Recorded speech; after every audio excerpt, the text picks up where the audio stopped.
Assalamualaikum warahmatullahi wabarakatuh. Kita telah menyaksikan bagaimana Islam berdiri tegak berkat pengorbanan para pejuang tangguh. Kisah sebelumnya menutup dengan gelar yang agung, Singa Allah yang disandang oleh para paman Nabi.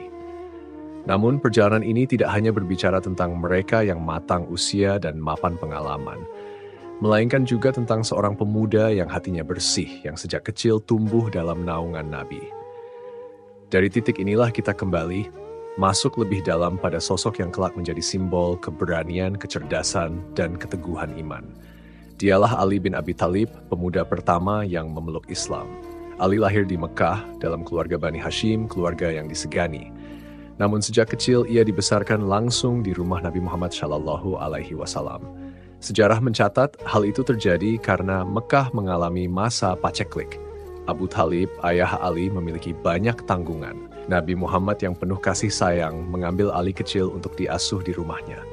Inilah takdir yang Allah Subhanahu wa Ta'ala gariskan. Ali tumbuh dalam didikan langsung Nabi. Ia menyaksikan dengan mata kepalanya sendiri akhlak yang sempurna, kelembutan hati, dan kesungguhan ibadah Nabi setiap hari.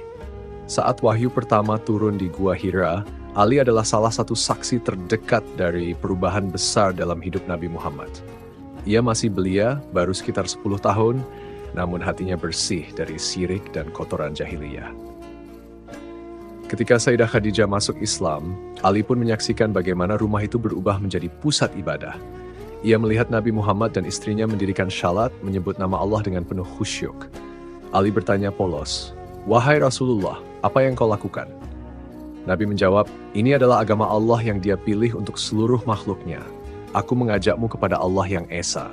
Tidak ada Tuhan selain Dia." Ali tidak langsung menjawab, ia meminta waktu untuk merenung. Malam itu ia tidur dengan hati yang gelisah. Namun ketika fajar datang, cahaya iman menyinari dadanya. Ia kembali kepada Nabi Muhammad dan berkata, "Aku bersaksi bahwa tiada Tuhan selain Allah, dan engkau adalah utusan Allah." Sejak saat itu, Ali menjadi anak pertama yang memeluk Islam. Sejarah Islam mencatat nama Ali dalam barisan paling awal, Nabi Muhammad Shallallahu Alaihi Wasallam, Sayyidah Khadijah, Abu Bakar Ash-Shiddiq, dan Zaid bin Haritsah. Di antara anak-anak, hanya Ali yang menjadi pelopor. Ibnu Katsir dalam kitab Al-Bidayah wa An-Nihayah menegaskan bahwa Ali adalah pemuda yang pertama kali menyatakan syahadat, bahkan sebelum baligh. Inilah keistimewaannya. Allah Subhanahu wa Ta'ala memilih seorang anak untuk memikul amanah besar sejak dini. Keberanian Ali terlihat jelas pada peristiwa hijrah. Saat Nabi Muhammad diperintahkan Allah untuk meninggalkan Mekah menuju Madinah, rumah beliau telah dikepung kaum Quraisy. Mereka sepakat membunuh Nabi dengan serangan bersama. Namun Nabi keluar dengan perlindungan Allah sementara Ali tidur di ranjang beliau. Bayangkan seorang pemuda belia menggantikan posisi Nabi yang menjadi target pedang musyrikin. Ia tahu nyawanya terancam, tetapi hatinya mantap. Ketika fajar tiba dan kaum Quraisy menyerbu, mereka terkejut menemukan Ali, bukan Nabi Muhammad. Dengan penuh keberanian, Ali menjawab pertanyaan mereka. Peristiwa itu menjadi bukti nyata pengorbanan dan keberanian seorang pemuda yang seluruh hidupnya ia serahkan untuk Allah. Ali bukan hanya berani, ia juga berilmu. Nabi Muhammad SAW pernah bersabda dalam hadis riwayat Tirmizi, "Aku adalah kota ilmu dan Ali adalah pintunya." Ucapan ini menunjukkan kedalaman ilmu Ali. Sejak kecil ia menyaksikan langsung wahyu turun, mendengar ayat-ayat Quran, dan menyimpan semua itu dalam hati. Ia tumbuh menjadi sahabat yang paling paham tafsir, hukum, dan hikmah yang diajarkan Nabi. Tidak heran jika kelak ia menjadi rujukan para sahabat dalam masalah hukum dan tafsir. Selain keberanian dan ilmu, Ali juga dikenal zuhud dan tawadu. Hidupnya jauh dari kemewahan. Meski menikah dengan Sayyidah Fatimah, putri kesayangan Nabi, rumah tangga mereka penuh kesederhanaan. Ia mengayuh penggilingan gandum, bekerja keras, namun hatinya selalu dipenuhi rasa syukur. Zuhudnya bukan berarti meninggalkan dunia, melainkan memegang dunia di tangan tanpa menaruhnya di hati. Ali tidak pernah terikat dengan harta, yang ia kejar hanyalah keridhaan Allah Subhanahu wa Ta'ala. Namun, perjalanan hidup Ali tidak pernah sepi dari ujian. Ia menghadapi fitnah besar, pertentangan antar kaum muslimin, bahkan menjadi sasaran pembunuhan hingga akhirnya wafat sebagai syahid. Tetapi sejak awal ia telah mewariskan teladan. seorang anak muda yang mengisi seluruh hidupnya dengan ibadah, ilmu, dan jihad. Quran Surat Al-Ankabut ayat 69 seakan menguatkan jejaknya, dan orang-orang yang berjihad untuk mencari keridhaan kami, benar-benar akan kami tunjukkan kepada mereka jalan-jalan kami. Dan sesungguhnya Allah benar-benar beserta orang-orang yang berbuat baik. Bayangkan kembali sosok Ali di usia 10 tahun. Kecil tubuhnya namun besar jiwanya. Ia memilih jalan iman ketika seluruh masyarakat Quraisy masih tenggelam dalam jahiliyah. Ia berdiri bersama Nabi, siap menanggung risiko, meski yang dihadapinya adalah pedang dan ejekan. Anak-anak sebayanya masih berlari di padang pasir, sementara ia telah memilih untuk berjalan di jalan jihad.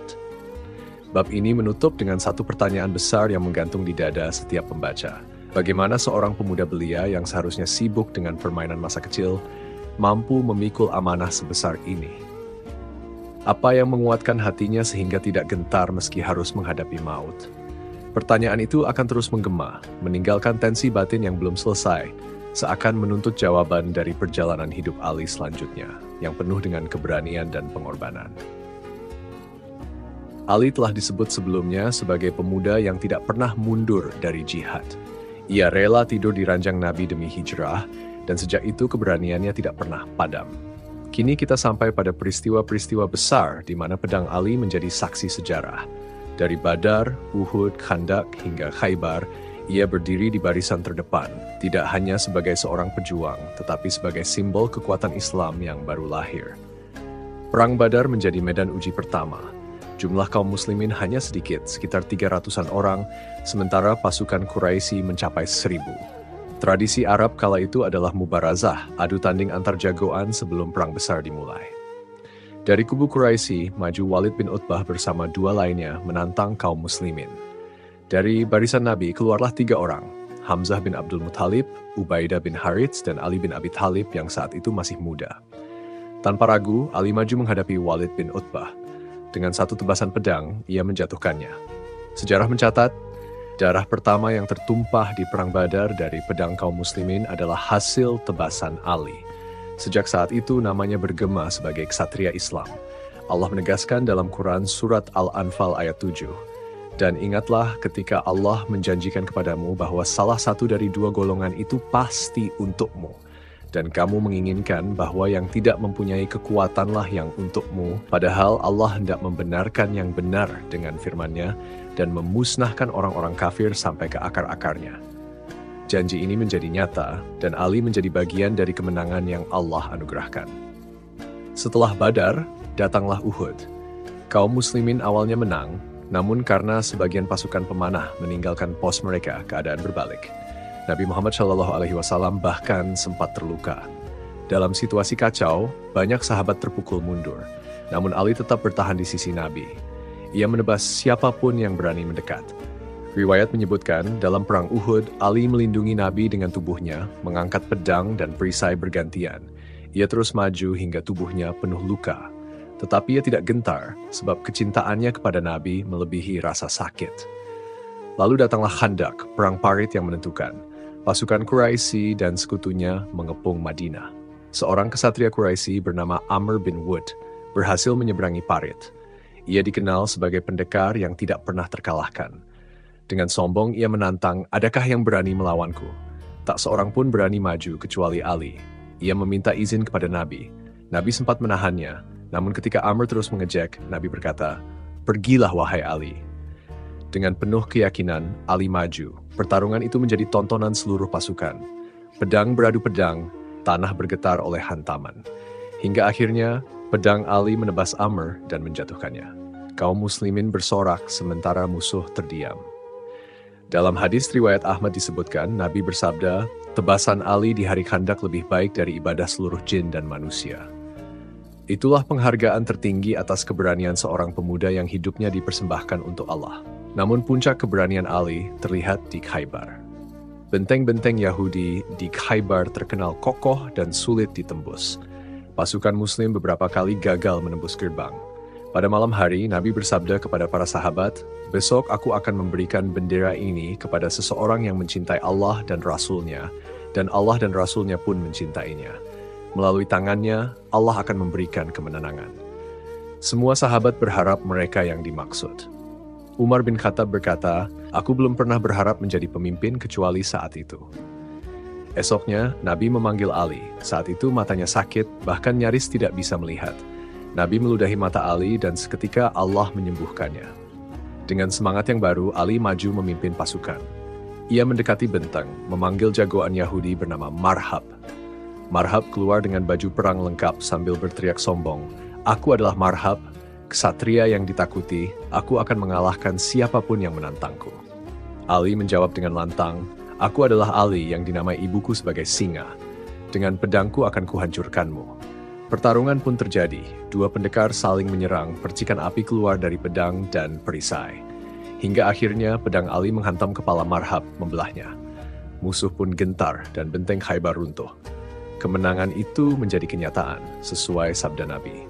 Kisah Khaybar ini menguatkan keyakinan kaum muslimin bahwa Allah menolong mereka melalui keberanian dan keteguhan Ali. Bendera Islam berkibar di atas benteng yang tadinya tidak tergoyahkan. Namun di balik semua kemenangan itu, ada beban batin yang selalu Ali rasakan. Ia tahu setiap pedang yang ia ayunkan bukan sekadar untuk dirinya, tetapi untuk menjaga risalah. Setiap nyawa musuh yang tumbang bukan sekadar hasil kekuatan, tetapi amanah yang kelak akan ditanya Allah. Ali tidak pernah berbangga diri. Ia sering menangis dalam syalat malamnya, seolah menimbang setiap darah yang tertumpah. Dari Badar hingga Khaybar, namanya disegani musuh. Kaum Quraisy takut menyebut namanya. Yahudi gentar menghadapi pedangnya. Namun bagi Ali, yang terpenting bukanlah ketakutan musuh, melainkan ridha Allah. Di setiap pertempuran, ia tidak pernah meninggalkan doa. Ia selalu mengingat sabda Nabi, "Engkau adalah bagian dariku dan aku bagian darimu." Itulah yang membuatnya terus maju, seolah tidak ada rasa takut. Tetapi, di balik wajah tegasnya, ia menyimpan kegelisahan. Sampai kapan pedang harus diayunkan? Sampai kapan darah harus ditumpahkan? Bab ini berakhir dengan gambaran Ali yang berdiri di atas benteng Khaybar. Bendera Islam berkibar, pasukan bersorak, tetapi tatapannya kosong menembus langit. Ia tahu kemenangan hari itu hanyalah satu tahap dari perjalanan panjang. Masih ada badai fitnah di depan, masih ada luka yang menunggu. Dan dalam hatinya ia berbisik, "Ya Allah, teguhkan aku di jalan-Mu." Narasi berhenti di sini, meninggalkan pertanyaan yang menggantung. Bagaimana seorang pemuda yang telah mencatat sejarah dengan pedangnya akan menghadapi gelombang fitnah yang lebih tajam daripada senjata musuh? Bendera Islam berkibar di tangannya, sorak kemenangan menggema, namun sorot matanya penuh renungan. Ia tahu setiap pedang yang ia ayunkan hanyalah sebagian dari perjalanan panjang, dan di hadapannya masih terbentang jalan kehidupan yang penuh ujian. Dari medan jihad, kini Allah memberinya amanah lain, membangun rumah tangga bersama putri tercinta Nabi Muhammad SAW, Sayyidah Fatimah Az-Zahra. Pernikahan itu bukan sekadar ikatan keluarga, melainkan penyatuan dua jiwa yang sama-sama tumbuh dalam rumah Nabi. Ali datang melamar dengan sederhana. Mahar yang ia serahkan hanyalah baju besi miliknya, tidak sebanding dengan putri pemimpin umat. Namun Nabi menerima lamaran itu dengan senyum karena ia tahu Ali adalah pilihan Allah untuk Fatimah. Dalam sebuah hadis riwayat Ahmad disebutkan, Nabi bersabda, "Aku menikahkanmu dengan putriku Fatimah dengan mahar baju besi." Kesederhanaan itu justru menjadi tanda keberkahan, sebab dari pernikahan ini lahirlah generasi suci. Hari-hari awal rumah tangga mereka sangat sederhana. Rumah mereka tidak lebih dari sebuah kamar kecil yang beralaskan tanah. Perabotan pun seadanya, hanya ada selembar tikar, bantal dari sabut kurma, dan kendi air. Namun cinta dan keberkahan memenuhi ruangan itu. Sayyidah Fatimah menggiling gandum dengan tangannya hingga kapalan, mengangkat air hingga tubuhnya letih, sementara Ali mencari nafkah dengan bekerja keras. Meski hidup penuh kekurangan, keduanya tidak pernah mengeluh. Dari pernikahan ini lahirlah Hasan dan Husain, dua cucu kesayangan Nabi. Dalam hadis riwayat Tirmidzi, Nabi bersabda, "Hasan dan Husain adalah pemimpin para pemuda di surga." Betapa besar kemuliaan dua anak ini. Nabi sering mendudukkan mereka di pangkuannya, mencium dan mendoakan mereka di hadapan para sahabat. Bahkan ketika Nabi sedang berkhutbah di mimbar, Hasan dan Husain datang berjalan tertatih, lalu Nabi turun, menggendong mereka dan bersabda, "Sesungguhnya anak-anak ini adalah bagian dariku." Kehadiran keduanya menjadi penyejuk mata bagi Ali dan Fatimah, serta penghibur hati Nabi di tengah beratnya perjuangan. Hubungan Ali dengan Nabi tidak hanya sebagai menantu, melainkan sebagai bagian dari dirinya sendiri. Dalam hadis riwayat Tirmidzi, Nabi bersabda, "Ali dariku dan aku darinya." Kalimat ini menegaskan betapa dekatnya keduanya. Nabi sering memuji akhlak, keberanian, dan kesabaran Ali. Bahkan beliau memberi julukan khusus kepadanya, yaitu Abu Turab. Julukan itu muncul saat suatu hari Ali dan Sayyidah Fatimah berselisih kecil. Ali pergi ke masjid dan tidur di tanah hingga tubuhnya berdebu. Nabi datang, mengusap debu dari tubuhnya sambil bersabda, "Bangunlah wahai Abu Turab." Sejak saat itu, Ali sangat menyukai panggilan tersebut karena berasal dari Nabi. Kehidupan rumah tangga Ali dan Fatimah menjadi teladan bagi umat. Mereka membagi tugas dengan penuh cinta. Fatimah mengurus pekerjaan rumah, sementara Ali mengurus pekerjaan di luar. Namun, ada kalanya Sayyidah Fatimah kelelahan. Suatu hari ia datang meminta seorang pembantu kepada Nabi, tetapi Nabi tidak memberinya. Sebagai gantinya, Nabi mengajarkan zikir. Ucapkan Subhanallah 33 kali, Alhamdulillah 33 kali, dan Allahu Akbar 34 kali sebelum tidur. Maka itu lebih baik bagimu daripada seorang pembantu. Ali kemudian berkata, "Sejak malam itu, aku tidak pernah meninggalkan zikir tersebut." Inilah keteladanan.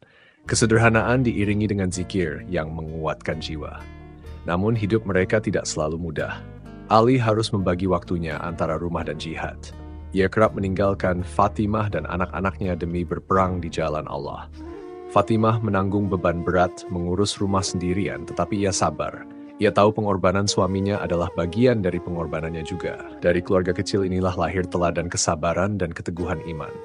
Nabi sangat menyayangi keluarga ini. Suatu hari beliau mengumpulkan Ali, Fatimah, Hasan, dan Husain, lalu menyelimuti mereka dengan kain seraya berdoa, "Ya Allah, inilah keluargaku, maka hilangkanlah kotoran dari mereka dan sucikanlah mereka sesuci-sucinya." Doa ini dikenal sebagai ayat tathir dalam Quran Surat Ahzab ayat 33.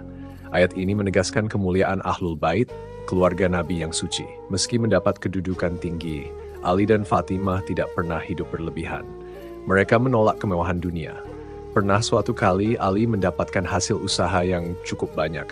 Lalu ia ingin memberikan sesuatu yang lebih untuk Fatimah. Namun Fatimah menolak sambil berkata, "Cukuplah bagiku Allah dan Rasul-Nya." Kesederhanaan mereka menjadi cermin bahwa kebahagiaan bukan pada harta, melainkan pada iman. Cinta Ali kepada Fatimah sangat dalam, namun cintanya kepada Allah dan Rasul lebih besar. Ketika harus memilih antara rumah tangga dan jihad, ia memilih jihad. Fatimah menerima pilihan itu dengan hati yang lapang, karena ia tahu suaminya adalah singa Allah yang harus menjaga agama ini. Dari sini kita belajar bahwa rumah tangga Islami bukan sekadar tentang kebersamaan, tetapi juga tentang pengorbanan demi ridha Allah. Meski demikian, Ali tetap seorang suami yang lembut. Ia membantu Fatimah mengurus rumah, memperbaiki peralatan, bahkan ikut menumbuk gandum. Fatimah pun selalu menghormati Ali, tidak pernah mengangkat suara, dan selalu taat kecuali dalam hal yang melanggar syariat. Hubungan mereka menjadi cermin keharmonisan. Namun di balik kebahagiaan itu, ada ujian batin yang tidak pernah lepas. Ali sering merasakan beban berat. Sebagai menantu Nabi, sebagai ayah Hasan dan Husain, sebagai sahabat utama, dan sebagai pejuang yang selalu diminta maju di medan perang. Kadang ia merasa lelah, tetapi ia tidak pernah berhenti. Fatimah selalu menjadi penenang hatinya dengan sabar mengingatkan, "Bukankah kita hidup untuk akhirat?" Bab ini tutup dengan suasana malam di rumah kecil Ali. Sayyidah Fatimah menidurkan Hasan dan Husain, sementara Ali duduk termenung dengan pedang Zulfikar di sampingnya. Suara zikir masih terdengar dari bibirnya, tetapi matanya menatap jauh keluar. Ia tahu amanahnya belum selesai. Ia bukan hanya seorang suami dan ayah, tetapi juga penjaga risalah. Dan di dalam hati kecilnya, ia merasakan sesuatu, badai fitnah belum reda, dan ujian yang lebih besar masih menantinya. Dari ranjang hijrah hingga benteng Khaybar, pedangnya menorehkan sejarah. Namun sebelum itu semua, Allah Subhanahu wa Ta'ala telah menyiapkan sosok lain untuk memperkuat dakwah Nabi Muhammad SAW. Sosok itu bukan pemuda, melainkan paman Nabi yang gagah, seorang pemburu singa yang ditakuti Quraisy, Hamzah bin Abdul Muthalib. Hamzah dikenal sejak muda sebagai pria perkasa.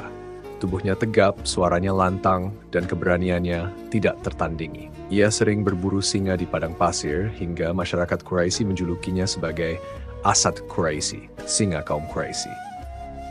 Keberaniannya membuatnya dihormati, sementara dermawan dan sikap melindunginya membuatnya disegani. Ia adalah paman Nabi sekaligus saudara sepersusuan karena pernah disusui oleh Suwaibah bersama Nabi Muhammad SAW. Kedekatan itu menambah ikatan batin di antara mereka. Namun jalan hidayah yang mengubah hidupnya datang bukan melalui perenungan panjang, melainkan lewat emosi yang menyala. Suatu hari, Abu Jahal, tokoh Quraisy yang paling keras memusuhi Islam, berjumpa dengan Nabi Muhammad SAW di Bukit Syafa. Dengan penuh kebencian, ia menghina, mencaci, bahkan melukai Nabi dengan tangannya. Nabi hanya diam, tidak membalas, karena sabar adalah jalan dakwah. Tetapi penghinaan itu tidak luput dari telinga seorang budak wanita milik Abdullah bin Judan yang menyaksikan kejadian itu dari kejauhan. Tak lama kemudian, Hamzah pulang dari berburu. Busur dan anak panah masih tergantung di tangannya, tubuhnya masih berlumuran debu. Ia berjalan menuju Ka'bah seperti kebiasaannya setelah berburu. Di sanalah budak wanita itu menghampiri Hamzah, lalu berkata dengan penuh emosi, "Wahai Abu Amarah, tahukah engkau? Keponakanmu Muhammad telah dihina habis-habisan oleh Abu Jahal hingga darah mengalir dari wajahnya." Sekejap wajah Hamzah berubah, sorot matanya tajam, darahnya mendidih. Ia bukan hanya seorang pemburu singa, ia adalah seorang pria Quraisy yang sangat menjunjung kehormatan keluarga. Bagi Hamzah, kehormatan Bani Hasyim diinjak-injak berarti dirinya juga diinjak. Ia bergegas menuju Ka'bah, di mana Abu Jahal sedang duduk dikelilingi toh Quraisy. Hamzah berdiri tegap di hadapan mereka tanpa basa-basi. Dengan busur di tangannya, ia menghantam kepala Abu Jahal hingga berdarah. Suasana menjadi tegang. Orang-orang Bani Makhzum, kabilah Abu Jahal, bersiap melindungi pemimpin mereka. Tetapi Abu Jahal menahan sambil berkata, "Biarkan dia. Sungguh aku memang telah menghina keponakannya dengan hinaan yang keji." Kata-kata itu membuat semua terdiam. Saat itu Hamzah berseru dengan suara lantang yang mengguncang Ka'bah. "Mulai hari ini, aku berada di atas agamanya Muhammad. Aku memeluk apa yang ia bawa." Ucapan itu mengejutkan seluruh Quraisy. Hamzah, singa Quraisy yang mereka segani, menyatakan dirinya seagama dengan Nabi Muhammad SAW. Sejak saat itu, kaum muslimin merasakan hembusan angin kekuatan baru. Riwayat Ibnu Ishaq mencatat, Hamzah masuk Islam pada tahun ke-6 kenabian. Peristiwa itu menjadi titik balik penting, sebab Islam sebelumnya dianggap hanya dianut orang-orang lemah dan budak. Dengan bergabungnya Hamzah, kaum muslimin memiliki penopang dari kalangan bangsawan Quraisy ditakuti musuh. Gelarnya berubah. Jika dulu ia disebut singa Quraisy, kini Nabi Muhammad SAW memberinya gelar Asadullah, singa Allah. Gelar itu bukan sembarangan. Hamzah menjadi benteng pertahanan dakwah, menakutkan di mata musuh, sekaligus penyemangat bagi kaum beriman. Allah Subhanahu wa Ta'ala berfirman dalam Quran Surat Al-Anfal ayat 72, "Sesungguhnya orang-orang yang beriman dan berhijrah serta berjihad dengan harta dan jiwa mereka di jalan Allah, dan orang-orang yang memberi tempat kediaman dan pertolongan, mereka itu satu sama lain saling melindungi." Ayat ini seakan menjelaskan peran Hamzah. Ia beriman, ia berhijrah, dan ia menjadikan jiwanya sebagai perisai bagi Nabi. Sejak keislamannya, Hamzah selalu berdiri di barisan terdepan. Dalam Perang Badar, ia tampil dengan bulu burung di atas kepalanya sebagai penanda, dan menebas musuh dengan pedang hingga banyak yang berguguran. Di Perang Uhud, ia menjadi singa yang menyerang musuh tanpa takut, hingga akhirnya syahid dengan cara yang tragis di tangan Wahsy. Namun semua itu belum terjadi pada masa awal keislamannya. Saat ini yang paling terasa adalah getarannya di dada Quraisy. Mereka sadar Islam bukan lagi sekadar gerakan kecil orang-orang miskin, melainkan telah memiliki pilar kekuatan. Keislaman Hamzah juga memberi pelajaran bagi kaum muslimin, bahwa hidayah bisa datang dengan berbagai jalan. Kadang melalui renungan, kadang melalui ilmu, kadang melalui peristiwa yang membangkitkan emosi. Hamzah tidak masuk Islam karena debat atau argumen panjang, tetapi karena cinta dan kehormatan keluarganya. Namun setelah itu, ia teguh di atas iman, rela berkorban dengan nyawa. Nabi sangat mencintai Hamzah. Ia adalah paman, saudara sepersusuan, sahabat, dan pelindung. Di setiap kesempatan, Nabi selalu menyanjung keberanian dan keteguhan Hamzah. Rasulullah Shallallahu Alaihi Wasallam pernah bersabda dalam hadis riwayat Al-Hakim, penghulu para syuhada adalah Hamzah bin Abdul Muthalib. Ucapan ini menjadi bukti bahwa kedudukan Hamzah di sisi Allah sangat mulia. Namun di balik semua itu, ada tensi batin yang terasa. Hamzah memang telah memeluk Islam, tetapi ia tahu musuh semakin beringas. Dengan masuknya ia ke dalam barisan Nabi, Quraisy tidak akan tinggal diam. Tekanan, ancaman, dan permusuhan akan semakin tajam. Hamzah telah memilih jalan yang benar, tetapi jalan itu penuh duri. Malam itu, setelah keislamannya diumumkan, Hamzah kembali ke rumah. Busur panahnya masih ia pegang, sorot matanya masih menyala. Tetapi di dalam hati, ia mulai merasakan beban baru. Ia bukan lagi sekadar paman yang melindungi, ia kini seorang muslim yang harus mempertahankan akidahnya dengan segala resiko. Ia tahu jalan ini panjang. Bab ini ditutup dengan bayangan Hamzah yang berdiri di depan Ka'bah menatap langit malam Mekah di ada tantangan besar. Tetapi di dadanya ada iman yang memang baru menyala. Ia berbisik lirih, "Ya Allah, teguhkan aku di jalan ini." Suasana sunyi, namun tensi batin itu jelas. Keislamannya baru saja dimulai, dan pertempuran panjang menantinya. Bagaimana Hamzah bin Abdul Muthalib radhiyallahu anhu berdiri di depan Ka'bah dengan dada yang tegak, menatap langit malam, berbisik lirih, "Ya Allah, teguhkan aku di jalan ini." Hatinya menyala dengan iman, dan sejak saat itu jalan panjang perjuangan menantinya. Jalan itu membawanya hingga ke medan-medan perang yang menggetarkan, termasuk ke pertempuran besar di Bukit Uhud, tempat di mana keberaniannya diuji hingga titik akhir. Perang Uhud terjadi setelah kaum Quraisy menanggung kekalahan pahit di Badar. Mereka datang dengan pasukan 3.000 orang, penuh dendam dan kebencian. Di antara mereka ada Hindun binti Utbah, istri Abu Sufyan yang menyimpan dendam pribadi kepada Hamzah. Ayah, paman, anak, dan saudara laki-lakinya terbunuh di Badar, sebagian besar oleh tangan Hamzah sendiri. Dendam itu membakar hatinya hingga ia berikrar tidak akan puas sebelum melihat tubuh Hamzah hancur. Hindun pun menjanjikan kebebasan dan harta berlimpah kepada budaknya, Wahsy, jika berhasil membunuh Hamzah. Wahsy adalah budak berkulit hitam, bukan ahli pedang, bukan pula ahli panah. Keahliannya hanya satu, melempar tombak. Tombaknya jarang meleset, dan itulah yang membuat Hindun menaruh harapan besar padanya. Ia berkata kepada Wahsy, "Jika engkau berhasil membunuh Hamzah, engkau merdeka." Kata-kata itu menancap kuat di benak Wahsy, membuatnya mencari kesempatan dalam pertempuran besar itu. Hari itu, Hamzah maju dengan penuh keberanian. Ia mengenakan bulu burung unta di dadanya sebagai tanda pengenal. Pedangnya berkilat, suaranya lantang menyerukan takbir, Allahu Akbar. Setiap langkahnya mengguncang hati musuh. Ia menebas, menikam, dan memukul hingga puluhan musyrikin berguguran di tangannya. Sahabat-sahabat menyaksikan bagaimana ia benar-benar menjadi singa Allah, singa Rasulnya, Asadullah yang tidak kenal takut. Di tengah kegagahan itu, Wahsy bersembunyi di balik batu besar. Ia tidak ikut bertarung, tidak berhadapan langsung dengan Hamzah, karena ia tahu tidak akan pernah menang dalam duel terbuka. Matanya tajam mengikuti setiap gerak Hamzah, menunggu celah, menunggu momen lengah. Hamzah bergerak cepat, dan setiap kali ia maju, takbirnya menggema. Hingga akhirnya, momen itu datang. Hamzah menunduk sedikit setelah menebas musuh, tubuhnya terbuka. Dengan sekuat tenaga, Wahsy melemparkan tombaknya. Tombak itu meluncur menembus udara, dan seketika menghujam tubuh Hamzah tepat di bagian bawah pusar. Hamzah terhuyung, pedangnya terlepas dari tangannya, langkahnya goyah, lalu tubuhnya jatuh ke tanah. Teriakan keras mengguncang medan perang, membuat kaum muslimin tercekat.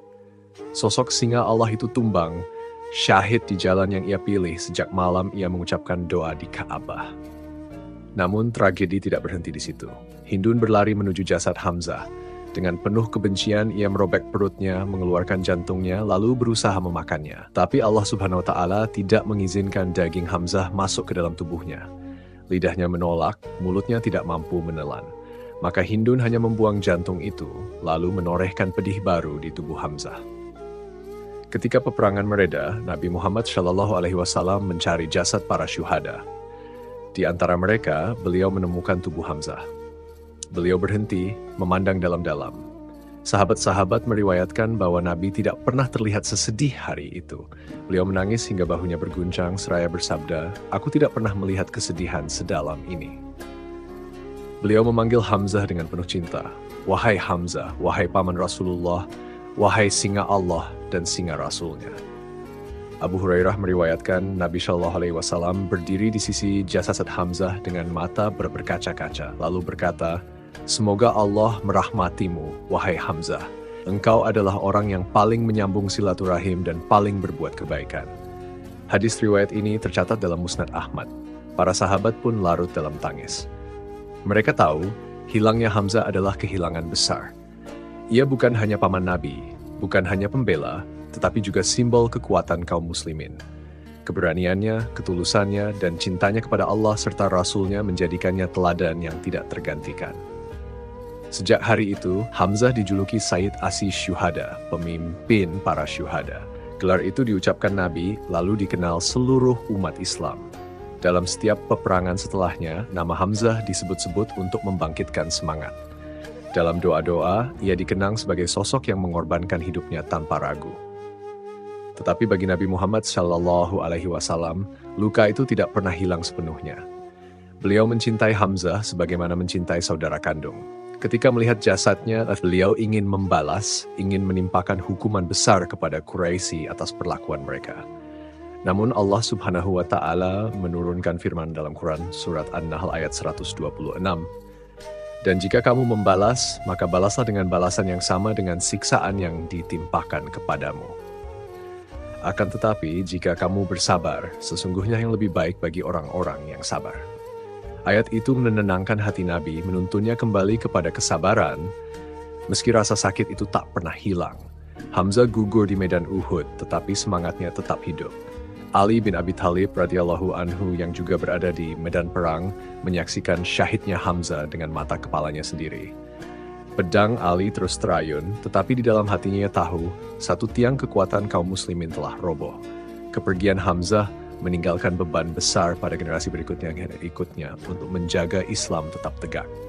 Malam setelah perang, ketika para syuhada dimakamkan, Nabi Muhammad Shallallahu Alaihi Wasallam masih menitikkan air mata. Beliau berdiri di hadapan makam Hamzah, lalu berkata lirih, "Semoga Allah memberimu tempat terbaik, wahai paman. Engkau adalah pemimpin para syuhada hingga hari kiamat." Kata-kata itu bukan hanya doa, melainkan pengakuan abadi bahwa keberanian Hamzah telah menjadi bagian dari sejarah Islam yang tidak akan padam. Bab ini menutup kisah dengan gambaran mendalam. Tubuh Hamzah terbaring di tanah Uhud, luka-luka masih membekas, namun wajahnya teduh, seakan tidur dalam damai. Di sekitarnya sahabat-sahabat berdoa, sementara Nabi Muhammad Shallallahu Alaihi Wasallam berdiri dengan mata merah karena tangis. Tensi batin itu masih terasa.